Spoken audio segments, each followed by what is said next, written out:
That explosion was set off somewhere along the border between Israel and two of its Arab neighbors. The explosion hurt no one, nor was it intended to. It was part of Israel's Jordan River project. The Jordan River forms part of Israel's boundary with Syria and with the state of Jordan. But for Israel, it is more than a boundary. For Israel, the river represents 500 million cubic meters of precious water flowing to waste every year into the Dead Sea. 2/3 of Israel's land area, the Negev Desert, lies barren, largely unsettled, useless because of the lack of water. Israel plans to harness the wasted Jordan River, together with other water sources, to provide a total additional annual water supply of 2 billion cubic meters.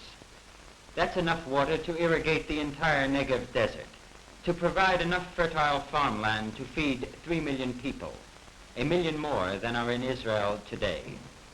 To harness and divert the Jordan River waters, Israel will spend 100 million pounds sterling. The whole huge project originates in a little office here in Tel Aviv. You know, I never learned to read these blueprints.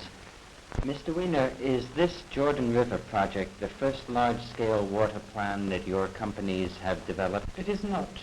As a matter of fact, we have completed a major project about 3 years ago, the Yarkon River project. The Yarkon River project brings large amount of water from the Yarkon River, the second biggest river in Israel, to the southern coastal plain and the northern Negev. I see, but the Jordan River project is the largest project, is that right? It is the largest project. How long will that take for completion? Since the Jordan project is a major operation, it will cost about $80 to $85 million to complete, we have subdivided the project into 2 stages. Stage 1, which will bring about 60% of the water as far as Tel Aviv, and from there through existing conduits to the south, will be completed by 1962 or 1963. And stage 2? Stage 2 will take another 3 or 4 years. What will that do? It will bring the Jordan water in an additional conduit from Tel Aviv to the south, to the Negev, and will bring the capacity of the whole project up to the rated level. I see. Mr. Wiener, considering the current political situation, it is perhaps a fair question to ask whether the Jordan River project can at all be completed without the cooperation of your Arab neighbors. All the engineering features of the project are on Israeli territory, and we can complete the project on our own territory without any actual cooperation of our neighbors. On the other hand, I should like to stress that the project, as we execute it, will fit into a regional outline, into a regional project, if at any future stage such a regional project comes about. We actually wouldn't have to change any of our engineering features. A few kilometers from Mr. Wiener's office, the plans his organization has developed are becoming reality.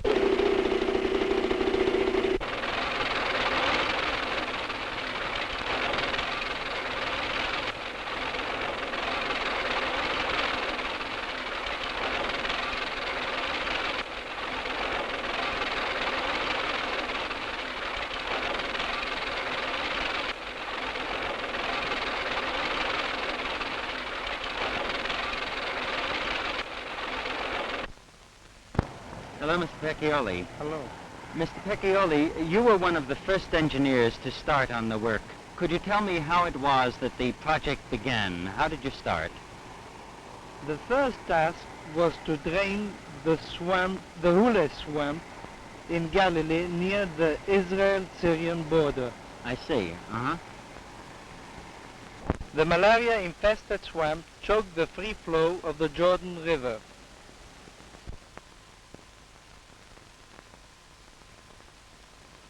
The work was very difficult and was complicated by the resistance of the Syrians. The Syrians claimed the swamp was a natural barrier guarding their border. The United Nations supported Israel's right to drain the swamp, and we went ahead. Now, where the swamp was, we have 15,000 acres of good farmland. When the swamp was drained, we built a channel down which 65 million cubic meters of water is released into the Jordan River. This is water which, before the work, was lost in the Hula swamp.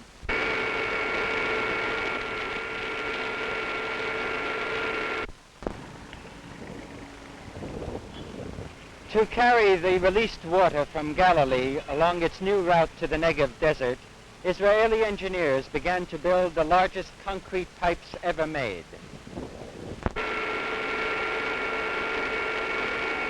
The Yuval Gad Works in Ashkelon is the largest pipe factory in the Middle East.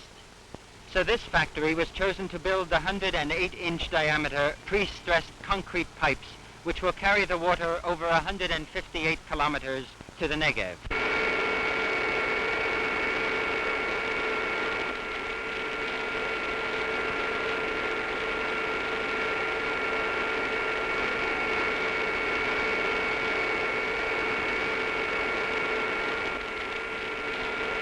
In addition to supplying pipes for the Jordan River project, the plant supplies pipes for a large percentage of Israel's irrigation needs and is exporting to many countries in Asia and Africa. Israeli and American engineers working on the project subjected the huge pipes to rigorous testing. This was a critical moment to determine whether these pipes, the largest ever built of concrete, could indeed stand the strain of rushing water for which they were built.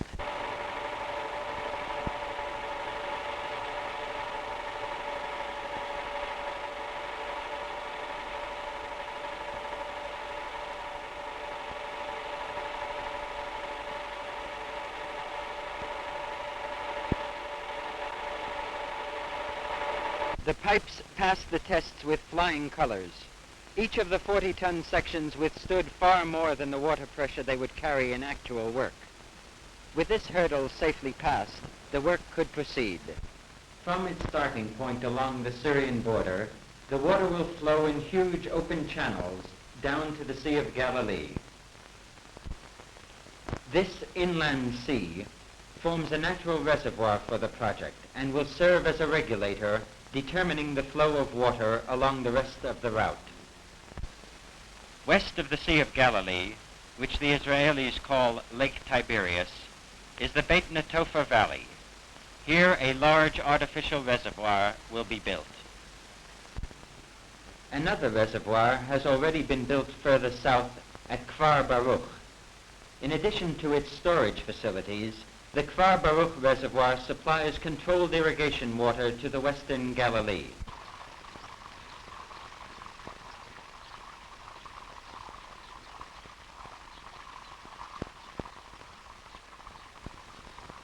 This reservoir served as a sort of pilot plant for the much bigger one to be built at Beit Netofa Valley.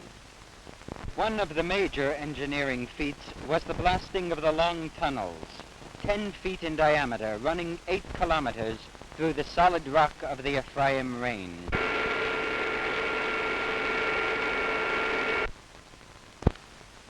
Water is the blood of Israel's life.